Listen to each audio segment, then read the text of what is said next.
Creativity makes you a more interesting person, and you can have better designs, ideas. You're a better problem solver. But how do we go about unlocking this creativity for ourselves? I have some tips for you here, and let's get into it. The first one is removing intimidation. Look at how Bob is deliberately setting up the environment to remove intimidation for his kids. I'll get them, we'll write stuff, we'll put it in a book, it'll go on the shelf.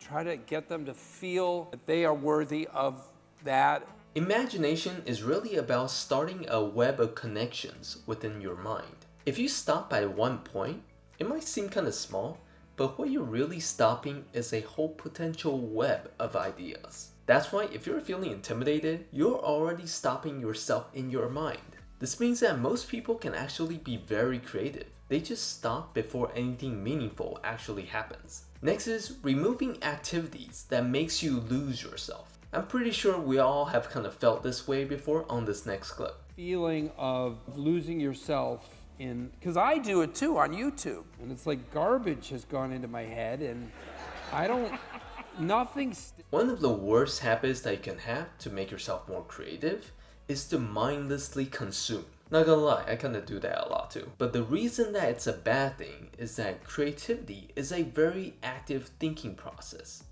And the more you use it, the sharper it becomes. If all you're doing is just consuming things all the time, then you're actually slowing down your thinking process. So what you want to do is balance your activities, so you're not consuming all the time, but also create. If you're enjoying more videos like this, give us a like. Next is you have to regularly test your creativity. Listen to what Bob says here about testing. Have to be interacting, putting your stuff out, reading it, presenting it. You start getting a sense of the audience and how they react to things.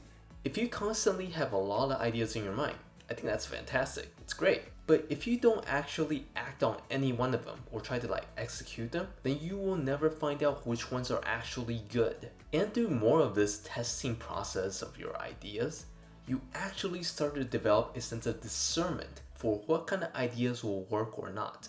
And as a result, this leads to even better ideas. So testing your ideas is a must. Last one is normalize creativity. Listen to this clip here. If you tie creative efforts, simple ones, to something you're already doing at the dinner table, reading books before bed, you're going to be more apt to do them. Everything will seem kind of unnatural at first until it actually is natural. A lot of the habits that you have right now is normalized by your parents. And now you do it without even thinking about it. And we all heard of the common advice to be a good writer, write every day. And the same concept applies with your creativity. Build it within your habits and it will grow on its own. Yeah, let me know, why do you want to be a creative person? And I will see you in my next video.